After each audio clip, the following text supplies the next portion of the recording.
I almost never use the language procrastination personally, and I almost never use it with my clients because I think it is a way that we intellectualize and conceptualize the human experience of avoidance. You are fully equipped to create your ideal life, your ideal week, your ideal business, your ideal, routine, yet you don't. And the single reason you don't is because you are afraid of something. The work that we're doing is around, yes, I want to do this thing. Yes, I have all the capacity to do it, but I haven't figured out that in order to do that, I actually need to make concessions.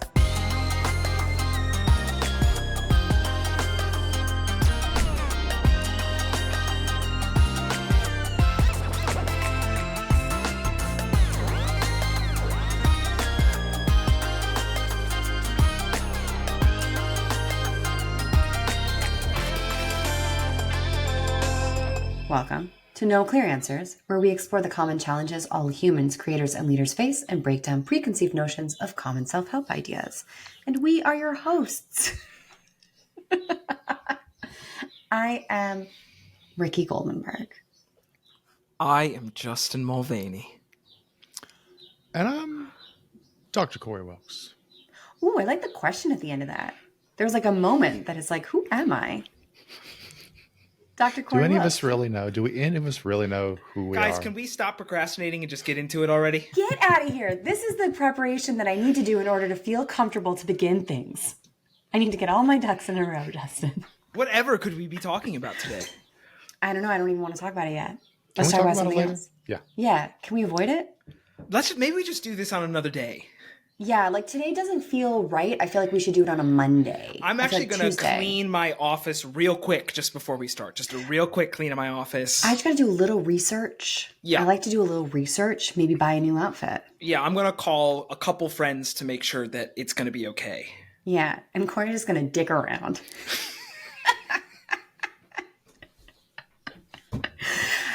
All right, today we're talking about procrastination. It's a nation of procrastinators. That's us. But we're talking about procrastination. I am selfishly excited to talk about this with you guys, specifically because, okay, we're going to talk about procrastination. We're going to get into the fucking details of like, how do we define it? But I have a secret thing that I'm trying to solve for in this conversation, and I'm utilizing the two of you to solve for it. Because I feel like procrastination, besides being a buzzy hot topic word, is something that we all interact with. And there is a component of it that is really complicated for me. And so I'm utilizing the two of you to figure it out. Because I feel like otherwise, if I bring something up that I'm like, hey, I'm procrastinating this thing, Corey is like, well, you're going to fucking die one day, so just fucking do it. And Justin is like, well, let's connect with like your intrinsic motivation as to like why it's important to you and like how is it connected to your values, right? Am I wrong, Justin? I feel like that's something that you would start to like. I've met the fucking two of you, but there's this thing in procrastination specifically, which I think is really difficult, which is understanding. Yeah. Why am I procrastinating? But getting clarity around, am I procrastinating this thing because it's hard and I'm scared? Or am I procrastinating this thing because I don't actually want to do it? And that is something that I feel like is at the root of procrastination for most people that I talk to and for myself. Is this idea of like, sometimes procrastination is information and sometimes it's just really talented avoidance techniques. And I'm still trying to figure out how to get in on it. Corey, tell me. Well, so my question is, what do you think procrastination is for you? Are you just like, oh, I want to learn from you too? Which also, my approach and Justin's approach are not mutually exclusive. No. Right? Like, my whole thing is you're going to fucking die, so do shit that aligns with your values, right? Justin's just a whole lot more personable about it. But like, from your perspective, Ricky, like, why do you think you struggle with procrastination to the degree you do? It's a good question. So here's the thing is that the things I struggle with regards to procrastination. So, oftentimes in the grand scheme of things, I think we talk about procrastination as being like this super negative thing. I just think it's a human thing. Like we all procrastinate things that we technically don't want to do, right? Like it's not as much fun to like take out the garbage as watching TV. Ultimately, I am actually a really disciplined individual. I'm pretty good at, oh, I want to do this thing. It's connected with my values. Like, for example, exercise is something that it's really easy for me to get on board with. I love exercise. I know why I do it. It's super connected. The space that I get caught up with procrastination for me, Corey, is around spaces that it's usually around doing something new, right? It's usually something that I anticipate it being difficult. And it's usually something that I don't know if I'll be good at it. And I don't really understand all the components. That's where procrastination shows up for me. When I'm thinking about procrastination, I'm not talking about people who are like, oh, I have a hard time working out. Like I'm actually talking about the people who we're actually pretty disciplined. We're good at getting shit done, but sometimes we struggle with where do we point our antenna? And for me, that's where it shows up for me often is the procrastination shows up when it's like the big, hairy, audacious goals, the meaty ones, the ones that you're like, oh, fuck, I don't even know how to get started on this. So according to every TikTok guru, you probably just have ADHD. Oh my God. I can't, listen, do I have a little bit? Yes. But that's not what I'm talking about because I actually am really disciplined. I do get stuff done, right? Sometimes I don't procrastinate things if there's external value, right? If someone comes from externally and they're like, hey, get this thing done. Of course I get it done. It's those little things that I'm the only one driving it forward. I'm a little scared of the potential outcomes or I'm nervous about the process. That's where it shows up for me. And sometimes, truthfully, it's because I don't want to do the thing. And sometimes it's because I'm scared of doing the thing. And I really struggle with that. Justin's got some feels. I can see him getting some feels. He's doing some nods. What you got, Jay? Tell me something. I mean, you asked a question before. You said, when is procrastination avoidance and when is procrastination information? And my answer is, it's always both. I actually, as I was thinking about this episode, I almost never use the language procrastination personally. And I almost never use it with my clients because I think it is a way that we intellectualize and conceptualize the human experience of avoidance. And so for the purpose of this episode, I throw out the word procrastination. I think it is a garbage word. And I just say, whenever you are saying I'm procrastinating, swap in avoiding for it. Is that what you do with your clients? Do you have them switch it for avoiding? I will not let us, if a client goes, I'm procrastinating and I don't know what to do about it, I will literally go, well, what are you avoiding? Because for me, procrastination is a one-to-one map with avoidance.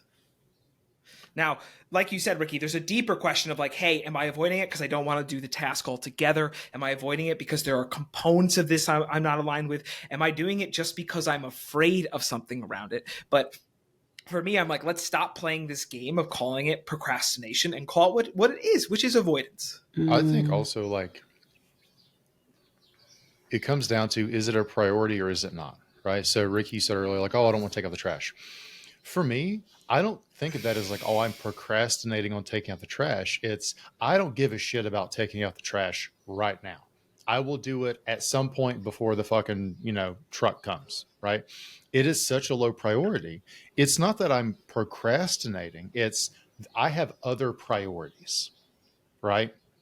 The issue with what we classically call procrastination, which I agree, Justin, is usually just avoidance, is when we label something as a priority, yet we do not align our actions with that priority, right? So like, oh, I really want to do X. Okay, cool. How have you designed anything about your fucking day or routine to help you accomplish X? Oh, I haven't. But it's important. Is it though? Because if it is, and you're not doing, and you're avoiding it, it's likely due to something like fear, right? Because either like, it kind of comes down to an expectation of effort, right? So think about something you've had on your to-do list where, in reality, it takes maybe like 2 minutes to fire off an email, but you sit around and you think about, oh, I need to do that. I need to do that. And then weeks go by because you're avoiding sending that email or replying to this thing or sending this proposal or whatever you're doing, right? because you're expecting it to be very effortful. So you avoid, because humans reflexively avoid effort, right? We can't all be fucking Goggins or some shit, right? Like it's a natural thing to avoid things that feel effortful or we anticipate will be effortful. We also avoid things where we anticipate discomfort, right? So procrastination avoidance can come in when, like, I know I need to have this talk with this person, or I know I need to do this over here, but I'm anticipating it being uncomfortable. I want to avoid feeling discomfort for as long as possible. So I continue to procrastinate. I continue to avoid that, right? Or we're like, I am afraid of what could happen once I do this. So let me just, it's fear avoidance. Let me just kick the can down the road. And I talk about this with the 4 horsemen of fear shit. Because I'm so afraid of this thing happening, I'm going to avoid putting myself in this situation for my fear to come true. Those are usually, like, if it is actually a priority, those are the things that I see typically cause this quote unquote procrastination. 1-for-1 map with my experience. As Corey was talking, I was thinking about this. There's like 3 buckets. These are obviously reduced, but that I commonly see with my clients. Mm-hmm. One is, I'm a yes to the thing, but I'm procrastinating because I'm afraid of the experience of doing it. I see this a lot with founders with big open-ended creative tasks, where I can hear a client literally has said to me before, I'm afraid of the blank page staring back at me. Mm. I'm afraid of the experience of discomfort and the unknown. And so I'm avoiding that experience of not actually knowing what the answer is. That's a big reason why I see people procrastinate on things. They don't know what the answer is, and they just keep procrastinating because they have a real discomfort of being in the unknown. The second one is, I'm a yes, but I'm afraid of the consequences. I see this a lot when founders hit a point where they realize they are in their deepest sense of a sense of things, realize they need to like fire or let go of someone important, be that a fellow leader or a co-founder. They know it's the right answer, but they are terrified of the cleanup and consequences afterwards. And therefore they keep avoiding it because they don't want to get into the messy cleanup phase, which is devastating. Like delaying that, not the consequences of letting them go, the consequences of not taking the action. And lastly, Ricky, the other one where I do see people get hooked up is they're not authentically a yes, but they're operating from a should or a sense of obligation. And so they're really a no, but they have some cognitive barrier where they're operating from should or obligation, and they're procrastinating because they're not deeply aligned with what they said they're going to do. They're not actually in their core wants. They're in some other story about how they should be going about it. Talk to me about that one more. I think because what I'm hearing, because the yes to the thing and the fear of the experience, that to me, we were just talking about this we were texting about this last week that I was reading the Perfectionist's Guide to Losing Control. And she talks about like the 5 different types of perfectionists. Corey will hate this book, but the 5 different types of perfectionists. She has all these like organizations, but one of them is the procrastinator perfectionist, which is the individual who's like, the idea is perfect in my head, but when I start doing it, then it starts to get messy and I have to deal with it. And it's never going to meet what I want it to meet, which, there's all kinds of beautiful thoughts around. It's never going to be as good as you want it to be. So just fucking do it. Like, it's never going to be as good as you think it should be. So you should actually just do it. I think Cal Newport talks about that. And the yes, but afraid of the consequences, that makes sense to me too. These are very reasonable ones, right? What you're kind of describing to me is this angling of some of us procrastinate because, we have the idea, but activating the idea is really hard. Some of us, we struggle with it because we are fearful of what the idea could create, what's going to be the outcome of the idea. That kind of hangs out in the fear of the horseman for me with Corey. But there's this should, could energy that I think is interesting. Justin, talk to me a little bit more about that one. When you're dealing with people who are in that space that it's like, it's inauthentic, it's not connected to their values, what does that look like? It's not necessarily, you can connect it to values if you want to, but it's even simpler than that. They're just kind of like a fundamental no to the thing. And here's the way I think about it. Usually there's something they really want. And I'm going to make this really real with the podcast. We went through a period where we were making a bunch of shorts for like YouTube, right? YouTube and different things. And here's what we eventually found out. It was hard. It was like something that I procrastinated. We weren't necessarily doing it a ton, but we kept trying. And here's what I see happen. We have something we authentically want, which is we want the podcast to grow. This is the same thing with leaders and founders. Usually they want their company to grow. And then initially it started out as an experiment. We said, hey, let's experiment with shorts, but it became a sense of should and an obligation. We should run shorts. And rather than staying like awake and aware and going like, hey, we don't like this isn't aligned, let's just dump it, which we ultimately did. We kind of did it for like 2 or 3 months longer than we would have, because there was a story there, which was we should run shorts. And every time it was this grind, it was something that we were avoiding. And it's usually because there's a fundamental, like this weird alignment misalignment. There's something big that I really want. And I have a story that this will get me there. And therefore I tell myself I need to do it, even if that interim step isn't really aligned. I noticed that last thing I said like gets really complicated, but it's like the why is really aligned, but the how that I'm telling myself is really misaligned. Procrastination or avoidance, how pervasive is it with the folks that you work with? Depends. So most people I work with they're disciplined, they get shit done.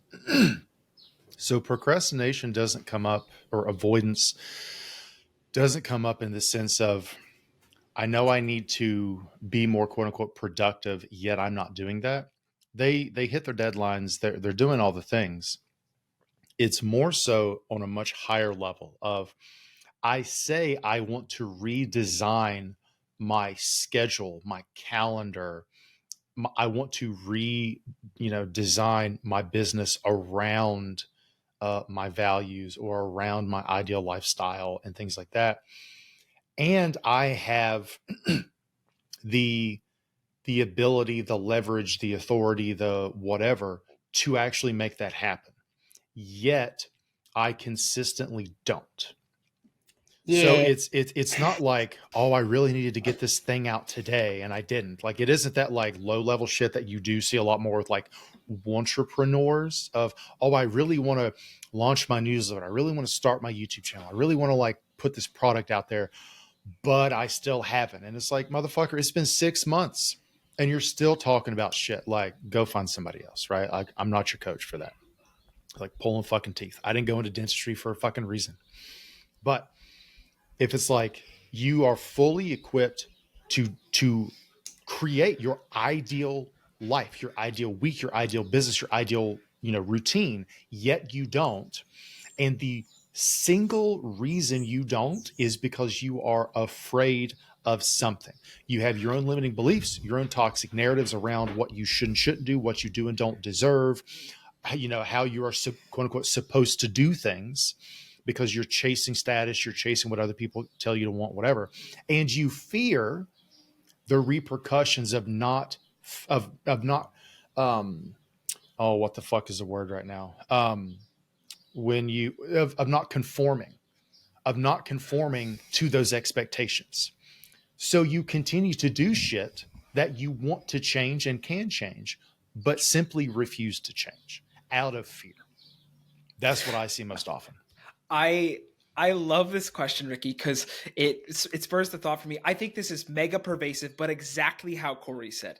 It's mega pervasive in that a lot of high performers, they're doing a lot. But you could almost argue that all that we do as coaches is like we sit with people, and in all of our skill sets, we just identify what's the most important thing that's highly important, unurgent, and out of your comfort zone. Why aren't you doing it, and when are you going to do it? Like, you could argue that over and over and over again as coaches, that's really what we're doing with somebody. And it's like, what's the huge thing that you don't actually have any external pressure to do that is highly important to you that you're avoiding? Why are you avoiding it? And when are you going to get into action around it? Like, that's kind of the process over and over and over again of helping someone ride their growth edge. Yeah.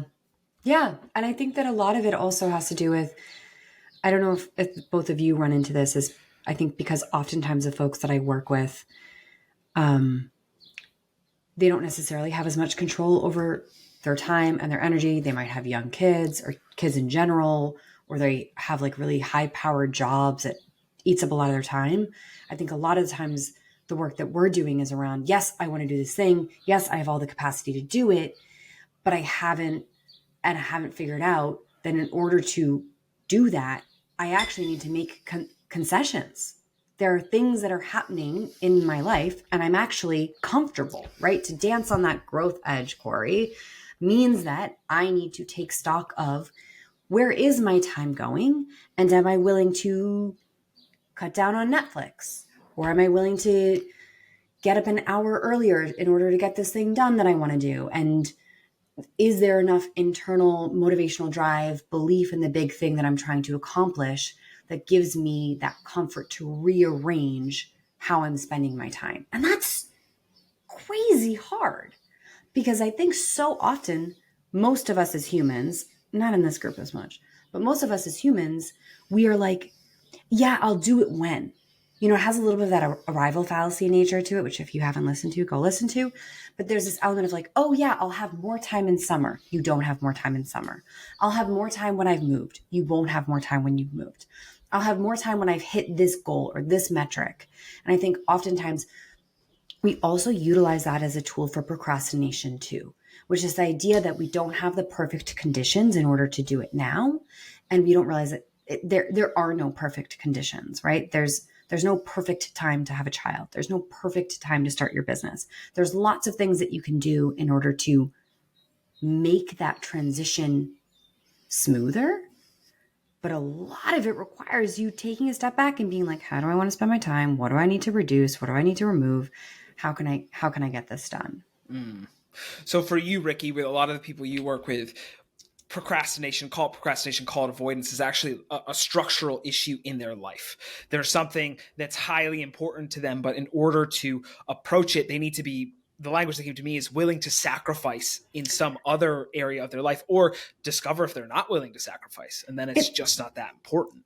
100%. And I think it's also a lot of the folks that I work with, they're already maxed out. They feel maxed out. A lot of the folks that I talk to are overwhelmed. They're overworked. They're struggling to sort of find that support. And in addition, I also think there's this pervasive, to use again, belief in our society that there's this desire, like that discipline is consistency. And so that's another thing that happens a lot of folks that I work with, is that we procrastinate something because we're not going to be able to do it perfectly. And perfectly means doing it the same way every day. So for example, like, oh, I want to work out, but I can't work out yet because I want to do a 45-minute workout 5 days a week and I'm traveling next week. When in fact, it's like, yeah, you're traveling Thursday and fucking Friday. Like, we can still work out Monday, Tuesday, Wednesday, and you don't have to work out for 45 minutes. That's a long time. Go for a 10-minute walk. You did it. Get it. And I think that that's a lot of what happens within procrastination, is that it's really hard. It's really hard. Procrastination is oftentimes it's forcing us to think about the long game, right? It's like, usually when we're procrastinating something, like a deep intrinsic desire, it's because it's the long game, and we have to sort of face our own fears and our own discomfort, and what does it mean, and we might fail, and how do I actually get it done, and what does this mean for the rest of my life? And we just get overwhelmed, and it's way easier to do these smaller tasks that are around us, right? And hang out there. Unurgent, uncomfortable. I really think that's a big recipe for people. Yeah. Hey. I have a question for each of you around this that I was thinking about beforehand. I'm going to toss to Corey first, because Corey, we haven't heard from you in a while. There's this funny thing, Corey, that we've uncovered in prior podcast episodes, where there are these terms that are thrown around a lot in the zeitgeist as psychological terms that didn't come up at all in your training in clinical psychology. And I was wondering beforehand, is procrastination something that is spoken about in the clinical psychology world that you addressed in your training? Is it called by that name? Is it called by another name? Like, what does clinical psychology have to say about procrastination? So clinical psychology, by definition, focuses on psychopathology, which is things that are relative to the overall population, statistically rare in severity, so how bad they are, in frequency, how often they occur, and duration, how long they last. Okay. That is what clinical psychology is. Meaning, we don't study normal shit. We don't study typical things. Okay. So, the only time we would typically, and you're correct in that we typically don't frame it as procrastination. Avoidance is a thing that you do see in a couple like diagnoses. And with ADHD types of things, you do see, when people struggle to like task completion and things, yes. But the nuance to that is a single symptom that must exist with a cluster of other symptoms in order for it to be considered psychopathological. Okay. In order for it to be considered a quote unquote mental illness or a pathological disorder, it has to exist within a cluster of a bunch of other shit. So if your main thing is you procrastinate, you struggle with avoiding things that don't feel good or you don't think are going to be good, that is 100% fucking normal, right? If that is one piece, but then you have a lot of other struggles as well that are kind of clustered around certain things, then you're getting closer to the territory of maybe something that is quote unquote diagnosable from a clinical psychology perspective. It's fucking normal. It's fucking normal. I'm very glad I asked that, because I had never considered that clinical psychology is primarily oriented with abnormality, and that's why frequently the things that we all talk about aren't addressed by it, because it's still within the normal distribution of what most people experience. Well, procrastination is one of those things, especially that I feel like people often, because we all focus on ourselves more, we're always like, oh, I'm procrastinating. There's so much like self-evaluation. And if you look around, everybody's fucking procrastinating something. Mm-hmm. Like we're always, that it's part of human nature. There's no person in this world who's doing every single thing that they're supposed to be doing along with what they are aligned to do. Like it's insane to think. It's the same as when people are like, oh yeah, I wish I had an extra 4 hours in a day. I'd get everything. No, you wouldn't. You would just fill it with more shit. You'd somehow wish that you had another 4 hours. And I think that because that's just the reality of time, is that, yeah, there's going to be stuff that gets put on the back burner. I think the complexity that I run into is around how to navigate when the stuff on the back burner is something that should be we want to be on the front burner and are struggling to move its placement. That's where it gets really messy. It's like it's been hanging out on the back burner and really want it to be on the front burner. And I'm really talking about avoidance, because procrastination, we haven't really talked about this, but oftentimes we treat it as if it's like a character trait, and you're like, oh, I'm a procrastinator. No, you're procrastinating something. You're not therefore a procrastinator for everything that you do in your life. There's plenty of stuff that you're managing to do every single day. It's the same when people are like, oh, I'm not disciplined. I'm like, well, you somehow seemingly are getting up every day and like getting dressed and doing stuff. You might not be as disciplined as you want to be, but I think procrastination is one of the ones that some of us use it as like a protective coat. It's like a little character trait. I'm a procrastinator. I just don't do things on time. It's like, no. This is why I prefer avoidance, because I see people use it as a coat in both directions. I see people use it in a coat as how you say it, where they go, oh, I'm just a procrastinator. I can't escape this. And it's like, no, stop. Shush. So good. Like you're avoiding something. What are you avoiding? Yeah. What's the experience that you're avoiding? And then there are other people that go, he, like, I'm just a little procrastinator. It's just kind of like what I do. And again, even then it's like, no, stop it. Like you're avoiding something. Stop, you're avoiding something. What are you avoiding? Yeah. The way that neither you of these. stop it made me feel like you like smacked my hand. Yeah. In my training, somebody, Diana Chapman, called those little bell ringers. She said sometimes people need their bell rung. Sometimes people need you to be like, hey, no, like cut the shit. And with procrastination, sometimes it's like, cut the shit. You're avoiding something. So what are you avoiding? Yeah. My question for you, Rick, was I know you work with a lot of people who, I'll use the language, are in transition, right? So they're either looking for the promotion, they're looking for the next job. I work with some folks who are in this period too. And I wonder what you see in folks who identify they're in transition. How do you see procrastination or avoidance show up for them? And partially for me is like, what have you found effective in breaking them out of it? Because my experience is it shows up a lot for people in transition. Yeah. You know what's so interesting is that I find that a lot of the folks that I work with, working with me is a tactic that they're leveraging to work against that procrastination tendency that they might have previously been experiencing. Like, I often have found that individuals, a lot of the procrastination, for me specifically, in the broader stream, they're in this space of avoidance of talking about something that's important to them. And then at some point it comes to a head and actually they start working with me because they say, I want to stop avoiding this thing. And I want to have someone that I'm partnering with, that I'm meeting with every other week, that's helping me create time and space and focus and intention on this thing that's important to me. And so what's really interesting is that a lot of the folks that I work with, they have had my name for like over a year. I have some people that I met with them and then 2 years later, they come and work with me because they're doing some work on their own. And so that's the bigger piece.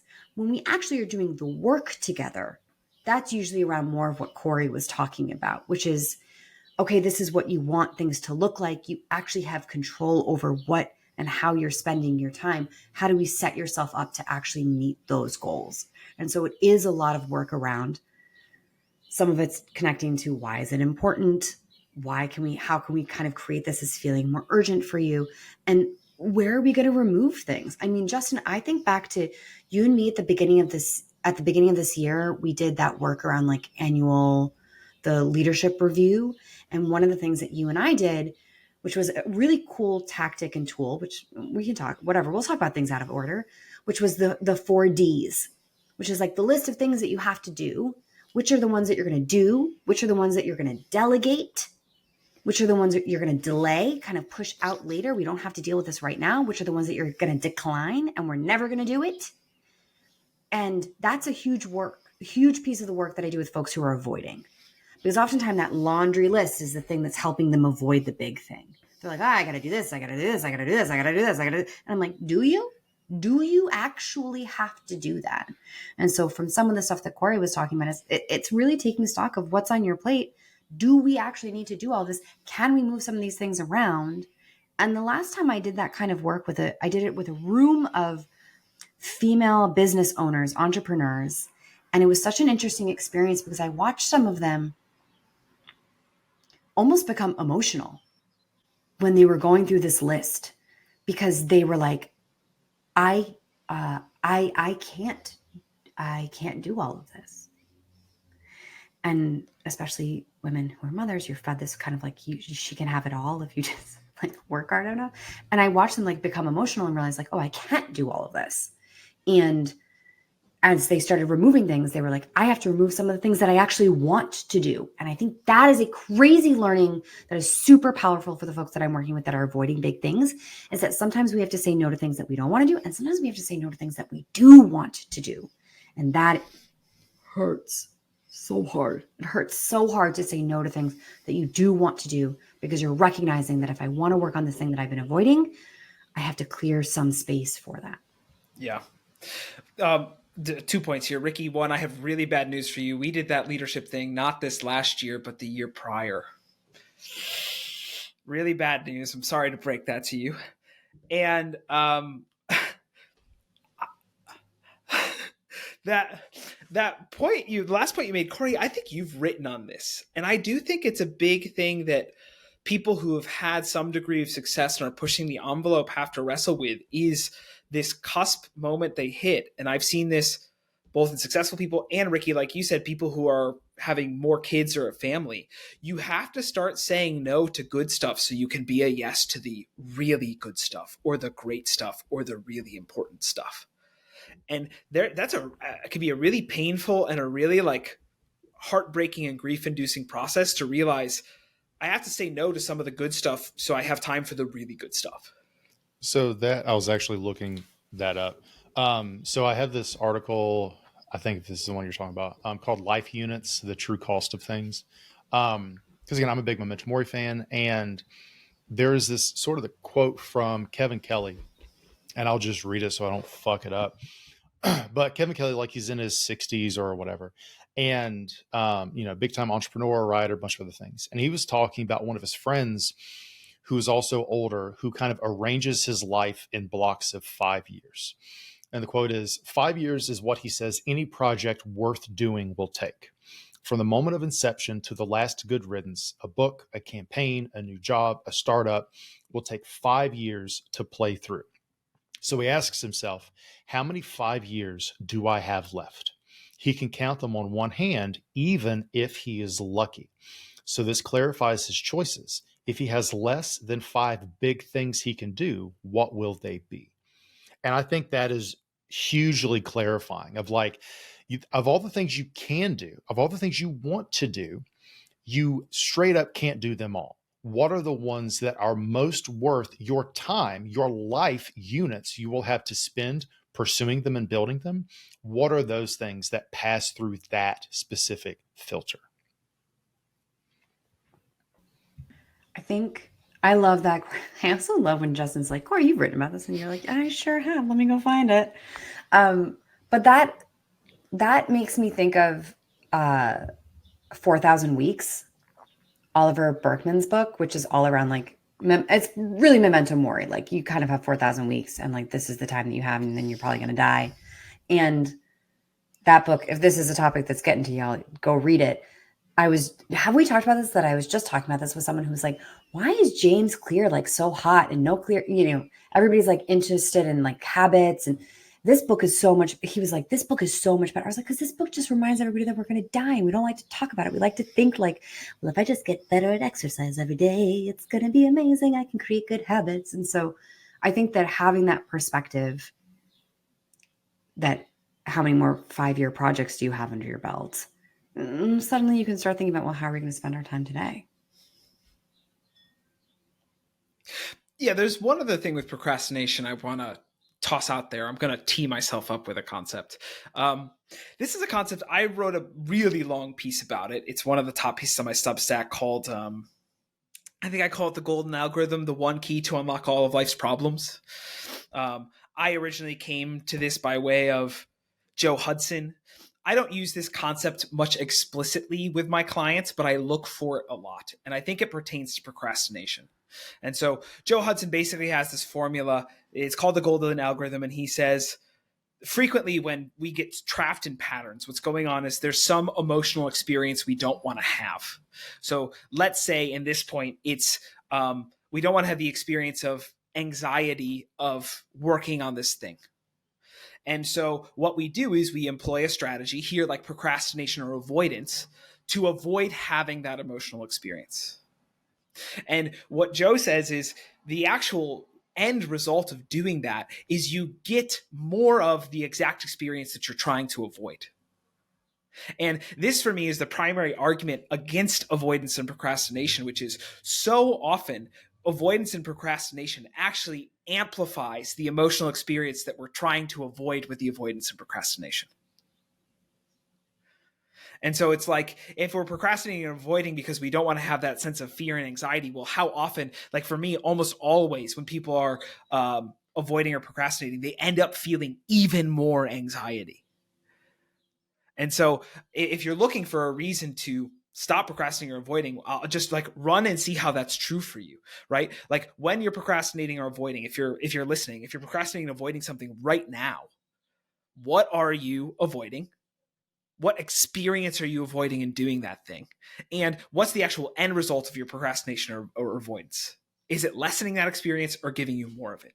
And I look for this all the time with my clients. If I notice they're procrastinating or avoiding something, I look for exactly the emotional experience they're having, because I know that's the experience they're avoiding and it's actually here right now. Yeah. Okay, we can come back in. There was some weirdness with Ricky's recording, but we're back. So you all can either respond to the point or we can move on. I've lost the point. Great. Let's move on. Okay. Okay, here's my question. I think this is my number one question for you too. I'm going to fuck talking around it. Give me something that you are avoiding. And what are you going to do about it? I have an inbox with hundreds of unresponded to emails. Hundreds. Because it is a low priority for me to respond to messages. Okay, you all well know. But to me, that's like, it's just deprioritized. I want something that you're avoiding that you actually want to do. Oh, I don't avoid things I want to do. Oh my God. It's the whole fucking reason I work for myself. But not even being facetious shit. Like, again, I'm a huge memento mori guy. So like, and I've talked about this before of like, regularly asking myself, if this had been my last week alive, am I satisfied with how I spent my time? That is a very clarifying exercise, because anytime my answer is no, I'm not satisfied if I fucking die today based on how I spent my time this week, then it's like, okay, let me do everything I can. Let me prioritize removing the things that are the reason I said no and maximizing the things that are the reason I said yes. So for me, it's like, what are you procrastinating doing that you want to do? It's like, no. I don't do that. Like fundamentally, there are many things that I quote unquote procrastinate on that I need to do. But the reason those get procrastinated on is because they get lowered in my priority list. So there are several like emails I actually like of higher importance I do need to get to, but those are a medium priority relative to the 2 to 3 things that are high priorities that I spend my day doing first, because I'm a huge fan of front loading cognitively demanding tasks. So the first part of my day is for working on my book proposal, doing some outreach, writing my newsletter, other things like that. And then it's like, and this is where I could probably be more disciplined. I just am fucking not, because I'm not like, okay, at 2:00 I'm going to switch. I do that as much as I can. And then I say, okay, whatever I have left mentally to give to all this other shit, that's what it gets. But then it's like today we're recording this and this goes until, give or take 3:00 my time. We leave at around 4:30 to go to the gym. I haven't eaten yet because dates and black coffee, shout out, Julie's don't necessarily count as breakfast. So I haven't eaten yet. So now when we finish recording, I have to go fucking cook some eggs or some shit, eat it, digest, and then we're going to go. So I might fire off 3 emails in the hour after we're done recording. I'm not procrastinating on shit that fundamentally matters to me. I'm avoiding all the shit that is relatively a lower priority. And that is a character flaw I fully recognize, because I don't get nearly as much shit done as someone who is more disciplined and time blocks better would. And that's why sometimes we text you, Corey. 681 unread in my inbox, which doesn't include newsletters because it's a separate folder. 681. I like it. So if you've emailed me, be patient. He knows email me again. He knows it's there. You just need to wait. Just chill out. Justin, what about you?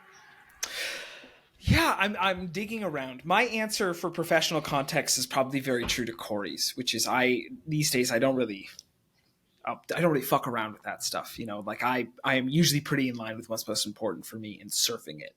And so if I'm totally honest, when I expand the aperture to my personal life, the real answer for me is probably there's a handful of close friendships in the last couple of years that I felt distance get injected into. And I've kind of felt us have our separate ways or go our separate ways.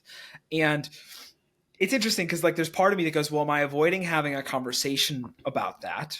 And there's another voice in me that goes, well, that's like I would be obligating my two. And I think it's probably just avoiding the full reality of, hey, I have some friendships that there's more distance in now than there were otherwise. And so this is less of like procrastination in the typical sense, but like I am avoiding having the like feeling and some of the grief and sadness of acknowledging the relationship of just distance, or having the experience of just distance in certain relationships, and that being a natural consequence of life. Which for me, that's usually where avoidance comes from. Like if there's something that pops up in my head and there's something to do, to go back to our Enneagram episode, which just dropped yesterday, I'm an Enneagram 3. I will fucking do it.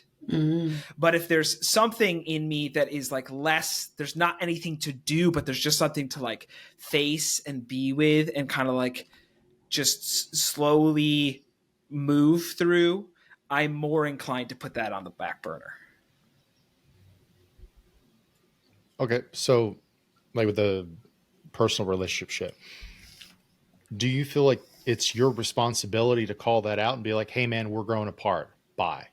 Or is it just like, just kind of letting it naturally atrophy and fall off? I think the reality is it's growing apart and it's not a priority right now for me to assert closeness. Okay, so is it that you want to assert closeness, or you feel it's your responsibility to call out that the closeness has been lost? Well, neither. This is kind of what I'm pointing to. I think the end result of all this is that I don't really do anything, right? It's just that I let myself be with like, hey, there's distance in this relationship. That makes me feel sad.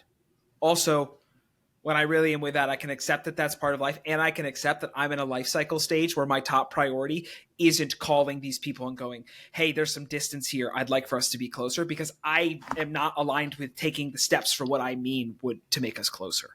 And so I actually don't think there's anything to be done at the end of this. Because again, if I thought there was something to be done, I think I would do it. It's just acknowledging and being with and being okay with like, hey, there's just some distance here. So there's kind of letting it naturally atrophy, or just occasionally checking and be like, hey man, just, wanted to touch base. That's it. I think if I were to let myself be with that full experience and be sad, then I would just be back in a state of flow of when I thought about them, instead of going, wow, we're not as close. And I would just be like, oh, I'm thinking about them. I guess I'll hit them up with a message. I'd be with them as is versus the version of our relationship that we don't necessarily have anymore. And that seems like a natural part of just like getting older and like maturing through life. Yes. Right? Because like, especially like if you're comparing how things were like in undergrad versus in your mid 30s, very different, right? Like I've got a group chat with a handful of guys who are like best friends, right? We no longer live anywhere near each other. This group chat keeps us together, right? If we didn't have the group chat, it's just none of us are the types of people who would like go out of our way necessarily to be like, hey man, how you doing? How's your day? Da, da, da. Here's an update on my life. Just none of us are those guys. But a group chat allows us to share memes and, very dark humor that would, disqualify us from ever running for politics. Although actually at this point, probably not. That bar's just super fucking low now. But like, but that's the thing, right? Without that, we would likely have also grown decently apart as well, just because like some have families, careers, they've moved, all over the country. That's just a normal thing. Okay, what do you tell your crew when you got someone that comes to you and they say, I'm procrastinating? We say, you shut up, you're avoiding. Whoa. Ricky Goldenberg. I'm avoiding this question. You just avoided the last question. You had Corey and I divulge, and now look at you. It. Skirt. Just skirted right around it. I procrastinated it. No, I think the biggest thing that I have been avoiding, which I'm comfortable talking about, is, as discussed, I had a baby, human, and as opposed to a different type. As opposed to a fucking goat. Giraffe. Wouldn't that be fucking crazy though? I'm Would pretty be sure crazy. I'd be burned at the stake though, for that and many other reasons. But anyway, one of the things that we had talked about this at the end of last year about like our goals for the next year and the word that we were going to go with. And for me, it was a lot around being really like open around curiosity and balance and kind of what this year meant, because we're sort of returning to having a kiddo. And so the thing that I personally have been avoiding is coming back into my business and navigating the discomfort between what I know I can be doing versus what I am doing. There's a lot of discomfort there because there's awareness, like give yourself grace, that kind of stuff, which Corey got a newsletter from him today about this topic, but like give yourself grace and trying to play with that discomfort between recognizing, well, I get woken up every single day at 5 a.m. by two kids and I'm, it's just trying to get this stuff done and recognizing the season that I'm in and also recognizing what I want to get done and how I feel when I see other people who are getting quote unquote seemingly more done than I am, and recognizing, well, they don't have a family or they don't have XYZ or they're in a different life stage than I am. And so that's been one of the things that I've been working on now around hanging out in the discomfort of recognizing the things that I am avoiding with regards to the shape and nature of my business and allowing that to be information around, okay, this is where I'm at. This is what my capacity is. Where can I push? Where do I want to push? When can I push? What does that all look like? It's a really strong, because similar to Justin and Corey, I mean, we all work for ourselves, so it's a little bit different. I am similar in the sense that it's like, if I want to get you done, I fucking get it done. Like, I'm not going to fuck around. I get twistier on like the big meteor things of like, well, what do I want in life? Right. And that's something that I've been avoiding lately just because I spent so much of last year being cool with shit being weird. Mm-hmm. And shit is still very fucking weird. Touching on like all of that, a lot of times with procrastination in general, there's also a lot of like shame around it, right? Of like, I should be doing better, right? And you mentioned, my recent article on like timeless wisdom everybody ignores. And one of them is give yourself grace. And in that, I basically say like, you can't self-flagellate your way to success, right? A lot of people think that they can bully themselves and yell at themselves enough, shame themselves enough to doing better. And that never, ever fucking works. But for some reason, that's the first thing we do. Like we basically revoke that grace given to ourselves. We're just like, no. I'll be nice to other people. I'll give other people support and understanding and grace, but not myself. I'm going to bully myself into being better. It doesn't fucking work. It's just not how the world works, right? It's like the ground has to lie fallow in order to grow things there, right? It's just impossible. It actually brings me back to our hustle grind episode where we sort of talk about like, you can't just, it helps to grit and like get in it in moments, but there also needs to be moments that we're not fucking doing that. It's impossible. All right, Ricky, we can move on to the other question now. Well, I have one final question, which I think we've kind of gotten into it a little bit, but my one final question is, if someone came to you and said, hey, I'm procrastinating this thing, and you said, shut up, you mean avoiding, then what would you tell them to do? I would tell them to stop being a pussy. Corey has coached me in this way before on a mastermind call. I literally went through all these things and Corey went, well, it sounds like you know that it's important to me. It sounds like you're scared to do it. And you are being, I think he used the full term that it came from like pusillanimous or something. Or whatever. And I was like, what? And he was like, you're being a pussy. Stop being a pussy.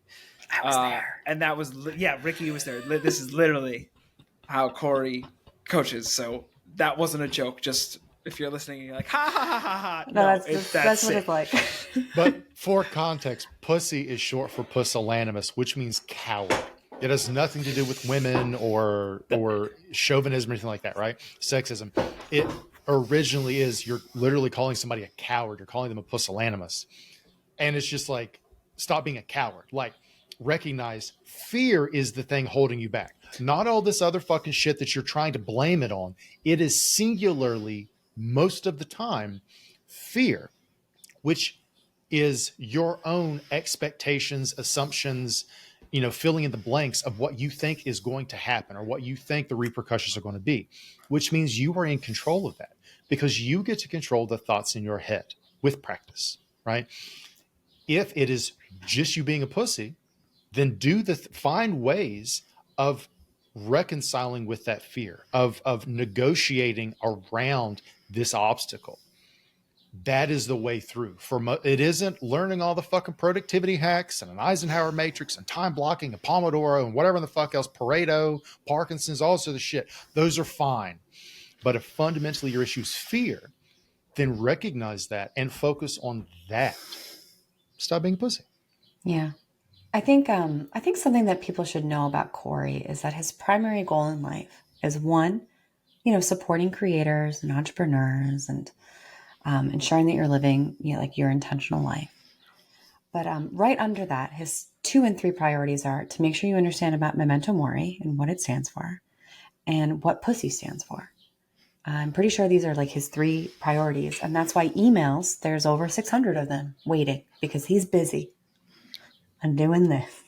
Telling people they're going to die and so to stop being a pussy and live a values-aligned life. Am I fucking wrong? I think I did a great job. This is the magic of coaching. It's not just that Corey's saying it, it's the way Corey says it. It's the way, it's the energetic transmission that Corey's delivering. I was there. It was hilarious.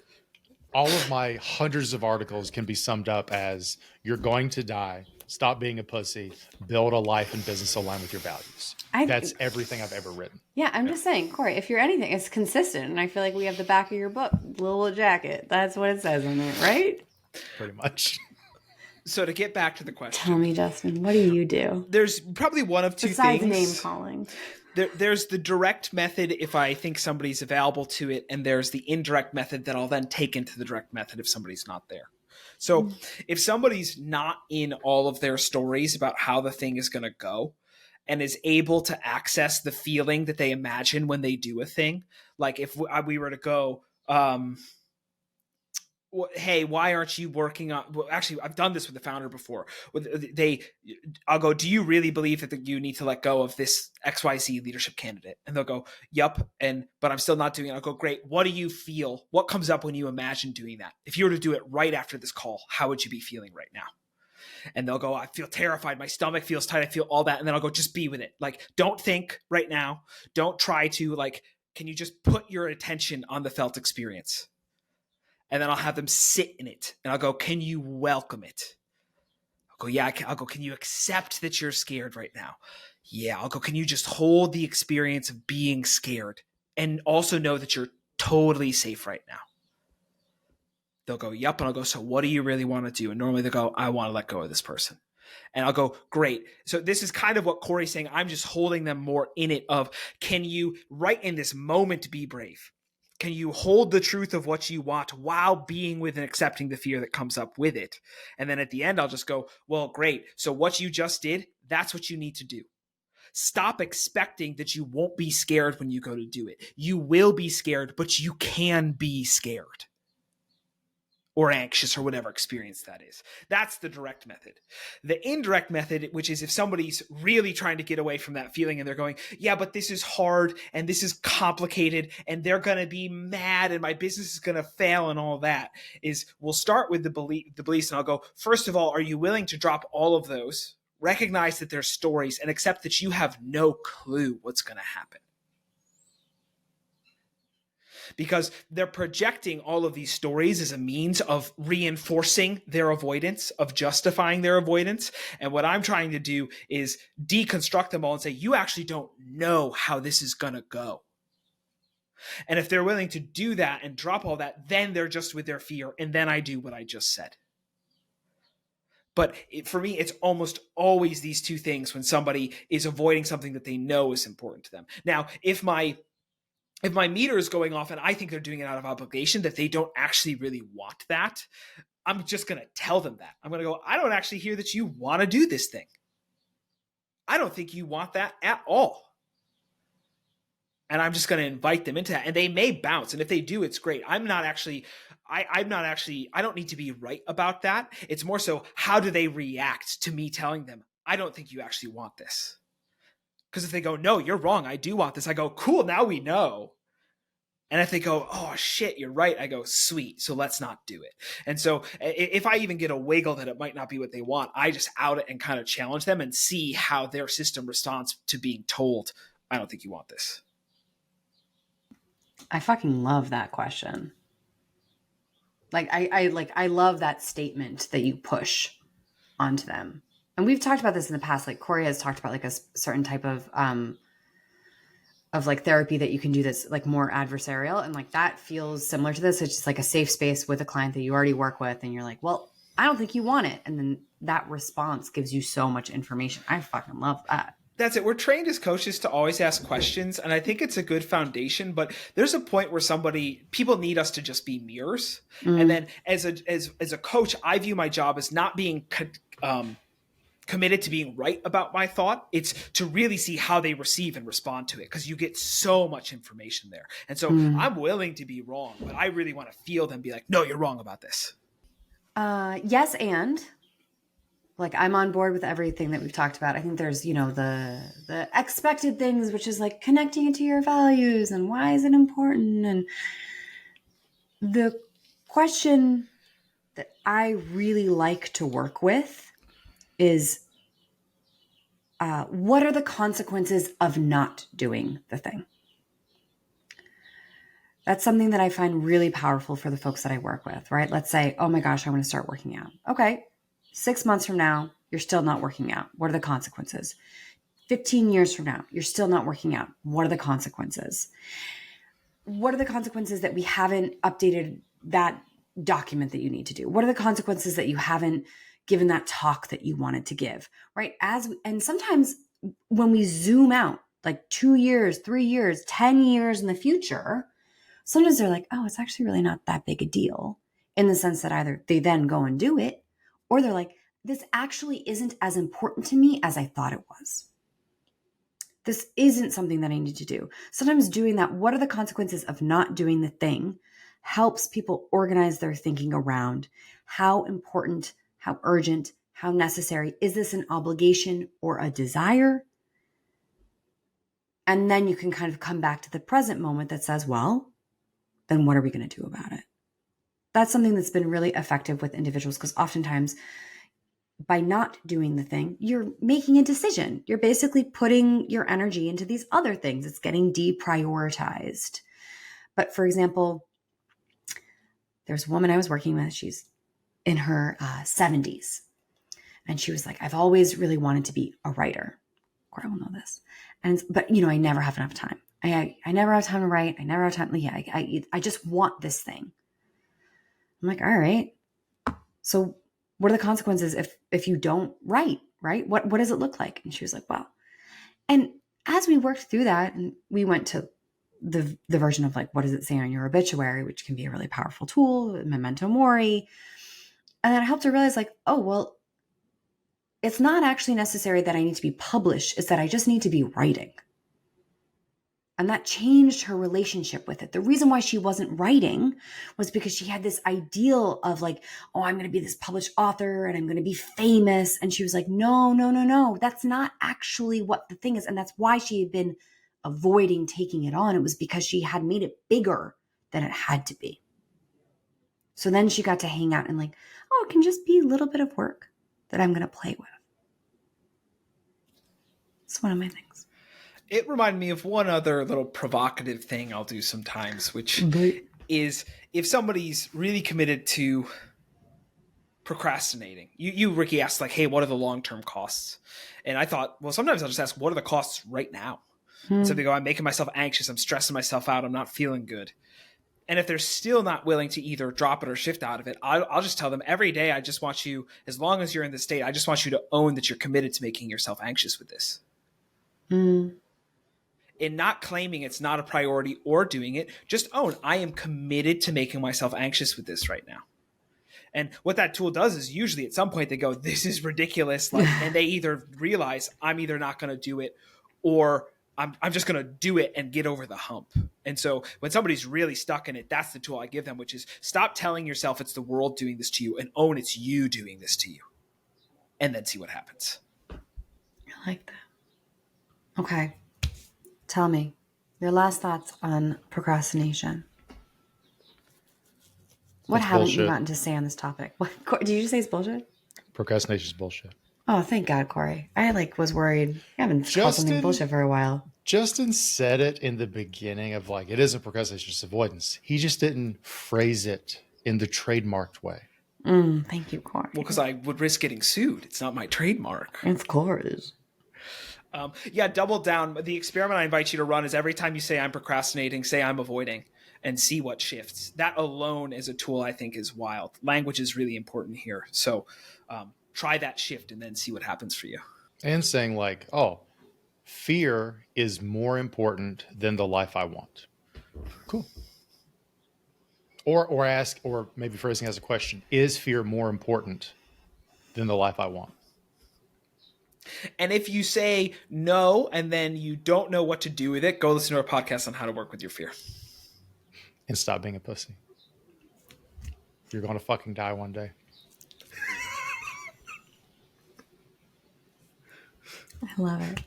Ricky, any final words from you? I think I'm hanging out in the space of this is a human experience. You are not special when you are procrastinating. I feel really strongly about that. It doesn't make you fucking special. Just makes you human. So what the fuck are you going to do about it? Fuck yeah. Toodles.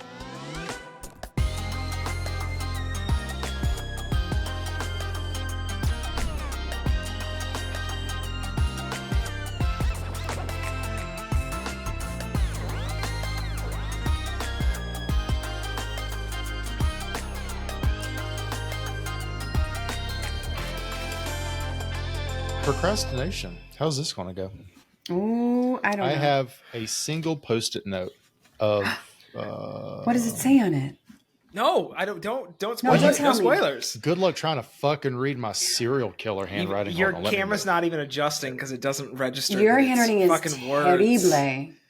Expectation of, well, if I expectapen effet anticipation of disconfere here avoidant. Wow, that last one. I think it's supposed to say environment, but it looks like couvred. Y'all trying to summon a demon on this fucking podcast with your Latin. Well, you set What us you up talking for about? it. What are you saying? You crazy. You Yeah, crazy. those are my notes for today's episode.